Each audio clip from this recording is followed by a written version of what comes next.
Waste Indian dangerous Nicholas Pooran को 21 करोड़ में, 11 करोड़ में मयंक यादव, 11 ही करोड़ में रवि बिश्नोई, और उसके बाद मोहसिन खान 4 करोड़, आयुष बदोनी 4 करोड़, 5 खिलाड़ियों को किया है रिटेन, कुल खर्च किए हैं 51 करोड़ रुपए।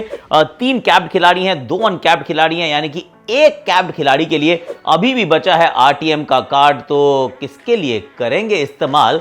करने वाले हैं हम बात लखनऊ सुपर जायंट्स की।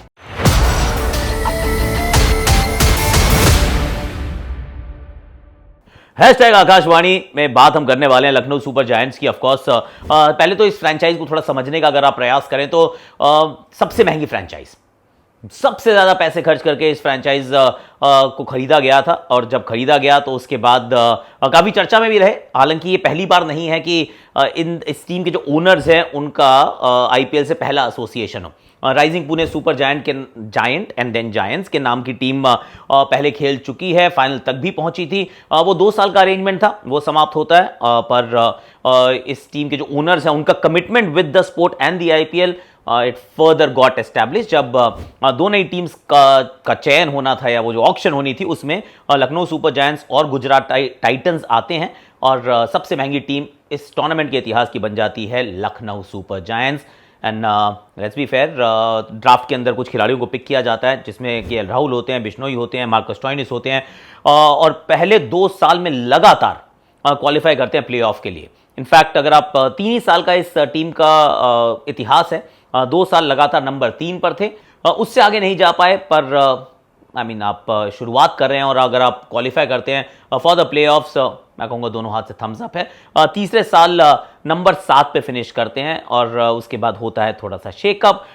देर आर चेंजेस, क्योंकि अब गौतम गंभीर जो भारतीय टीम का हिस्सा बन चुके हैं, इस टीम के मेंटोर थे पर फिर वो चले गए। अब जस्टिन लैंगर इस टीम के साथ हैं, और सपोर्ट स्टाफ अच्छा बनाया गया। जॉन्टी रोड्स भी यहाँ मौजूद रहते हैं। जहीर खान की एक नई अपॉइंटी है, that is a big one, क्योंकि जहीर खान बहुत समय तक पहले मुंबई के साथ थे, बहुत ही एस्ट्यूट क्रिकेट ब्रेन है, आईपीएल को बहुत अच्छे तरीके से समझते भी हैं। So it will be interesting कि वो और जस्टिन लैंगर मिलके किस प्रकार की टीम बनाने का प्रयास करेंगे, क्योंकि पैसे तो हैं, एक राइट टू मैच कार्ड भी अभी उपलब्ध है।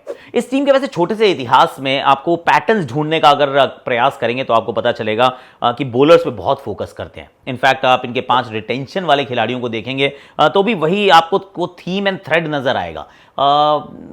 आपने रोका है मयंक यादव को as a fast bowler, of course 4 overs, Mohsin Khan 4 overs, और देन रवि बिश्नोई 4 ओवर्स। तो फोकस यह है कि जो 5 खिलाड़ी रोके हैं उनमें से आपको 12 ओवर की गेंदबाजी मिल जाए। और इस टीम का इतिहास भी यह बताता है कि फास्ट बॉलर्स की तरफ इस टीम ने जाना पसंद किया है, क्योंकि कहां खेलते हैं, इकाना का मैदान है। पहले साल पिच बहुत अनरिलायबल थी, एक काली मिट्टी की, एक लाल मिट्टी की, और दोनों एक दूसरे के बिल्कुल विपरीत थी। अब बदल तो गई है, लेकिन फास्ट बॉलर्स के लिए अभी भी ठीक ठाक मदद वहां रहती है। बहुत बड़ा मैदान, साइड बाउंड्रीज बड़ी हैं, और शॉर्ट बॉलिंग का, स्विंग बॉलिंग का, दोनों का इस्तेमाल आप बहुत अच्छे से कर सकते हैं। इस वजह से 2 फास्ट बॉलर्स को ऑलरेडी रोक लिया है। प्रीवियसली भी आप पाएंगे कि फास्ट बॉलर्स के लिए बिडिंग इन्होंने बहुत की है, अल्टीमेटली खरीदे भी हैं। इनफैक्ट इनकी जो हाईएस्ट बिड्स की अगर आप सूची देखें तो आप पाएंगे कि Lucknow has always favoured, have always gone towards pacers. तो मुझे तो बिल्कुल हैरानी नहीं होगी कि 2 आपके पास भारतीय फास्ट बॉलर्स ऑलरेडी हैं,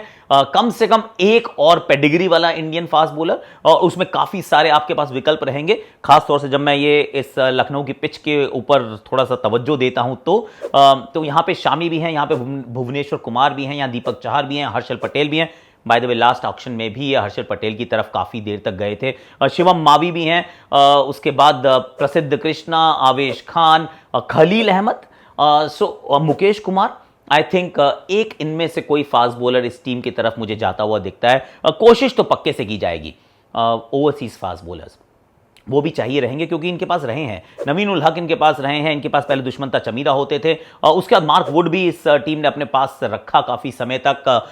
सो आई एम अज्यूमिंग कि एक या दो फास्ट बॉलर्स की तरफ, ओवरसीज फास्ट बॉलर की तरफ भी ये देखेंगे ताकि अपने फास्ट बॉलिंग कंटिंजेंट को पुख्ता कर सकें। जिस चीज के पीछे पहले भी गए हैं, आई थिंक वो फिलॉसफी तो बड़ी क्लियर नजर आती है। Now with Zaheer Khan at the helm, I think उसको थोड़ा सा और फोकस मिलेगा। एक स्पिनर तो पक्का चाहिए, दैट्स वन मोर थिंग। जो कृणाल पंड्या रहा करते थे, पर एक वो स्पिनर की कमी नजर आई थी। रवि बिश्नोई की 4 ओवर तो जरूर है, पर the similar quality off spin from the other and, ये एक सवाल जरूर रहा और उस सवाल को एड्रेस करने का प्रयास अब तो जरूर किया जाएगा। अगर वो इंडियन फास्ट बॉलिंग कंटिंजेंट पूरी तरह से तैयार हो जाता है तो हो सकता है कि आप नूर अहमद की तरफ भी देख लें, अनलेस ऑफ कोर्स गुजरात उनके लिए राइट टू मैच का कार्ड इस्तेमाल कर लें, या फिर अल्लाह गसनफर की तरफ देख लें, या फिर वो शहबाज अहमद की तरफ देख लें। स्पिनर्स की तरफ देखना पड़ेगा क्योंकि वॉशिंगटन सुंदर भी वो एक विकल्प हो सकता है, रविचंद्रन अश्विन भी एक विकल्प हो सकते हैं। तो मुझे ऐसा लगता है कि अगर वो लेफ्ट आर्म स्पिन वाला कॉम्बिनेशन अगर ना मिला, क्योंकि एक जाडेजा है, एक अक्षर है, दीज आर द 2 बेस्ट, उसके बाद कृणाल पंड्या, शहबाज एंड देन मुशीर की फिटनेस पे अभी सवाल है। But I think LSG Lucknow super giants को एक स्पिनर जरूर चाहिए रहेगा। इनफैक्ट 2 चाहिए होंगे, जिसमें से एक तो ओवरसीज भी हो सकता है, मुजीबुर रहमान भी हो सकते हैं, वो अल्लाह गजनफर या फिर नूर अहमद भी हो सकते हैं, if they have the money to buy that. उसके लिए इंडियन फास्ट बॉलिंग कंटिंजेंट को थोड़ा सा और पुख्ता करना पड़ेगा। एक और चीज, इस टीम का पैटर्न अगर आप देखेंगे तो नजर आएगा कि टॉप पे एक लेफ्ट हैंडर पसंद है, चाहे वो क्विंटन डीकॉक हो, काइल मायर्स हो, एवन लुइस हो। तो पहले इनके साथ राहुल हुआ करते थे, पर अब वो टॉप के लिए थोड़ी सी शॉपिंग करनी पड़ेगी। निकोलस पूरन के रूप में एक बहुत कमाल का मिडिल ऑर्डर फिनिशर मौजूद है। आयुष बदोनी को हो सकता है कि इस बार बैटिंग में थोड़ा सा ऊपर आप जाते हुए देखें। वो 3 नंबर की गुत्थी जो सुलझाने का प्रयास कर रहे थे, Deepak Hooda didn't really fire, Devdutt Padikkal उनका भी अच्छा प्रदर्शन रहा नहीं, and that cost them a lot of games. तो हो सकता है कि वहां पर एक आयुष बदोनी का या तो प्रमोशन हम देख लें, या फिर उसके लिए थोड़ी सी और शॉपिंग देख लें। शुरुआत में कौन आ सकता है वो लेफ्ट हैंडर? बहुत सारे लेफ्ट हैंडर्स तो नहीं है, पर क्विंटन डीकॉक वापस ऑक्शन में है, राइट टू मैच कार्ड का इस्तेमाल भी कर सकते हैं। हालांकि आई फील कि उनके लिए जरूरत नहीं पड़ेगी। रायन रिकल्टन के रूप में एक और left handed keeper, batter, opener वहां पे एक मौजूद हैं।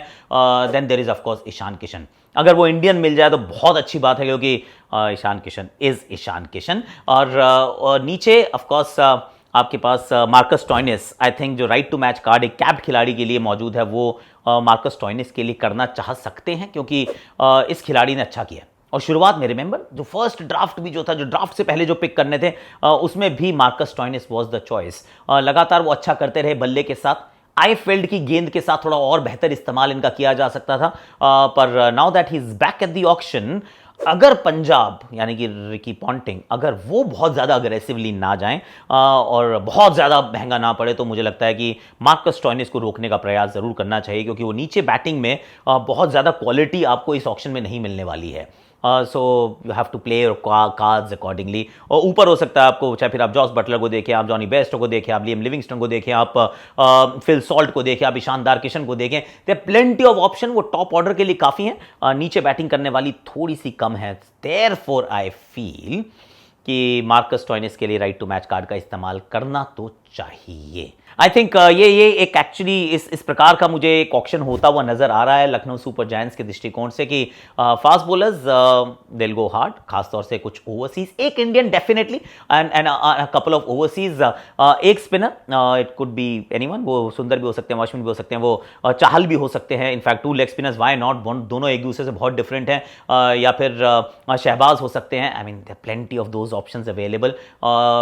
स्टोइनिस के लिए राइट टू मैच ऊपर एक लेफ्टी हो सकता है कि 2 कीपर के साथ खेल जाए, क्योंकि जो ऊपर की ऑप्शन ज़्यादा अच्छी वाली उपलब्ध हैं वो सारे के सारे कीपर बैटर्स हैं। So may be go down that route and then Ayush Badoni को 3 पे बैटिंग करा दें। I think that is what is happening.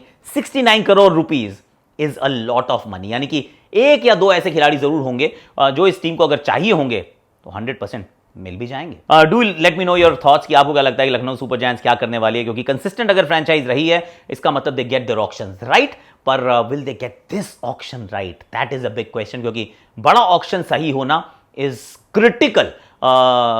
ये अगर सही रहा ना, अगले 3 साल का सफर जो है वो बड़ा सुहाना हो सकता है। क्या लगता है?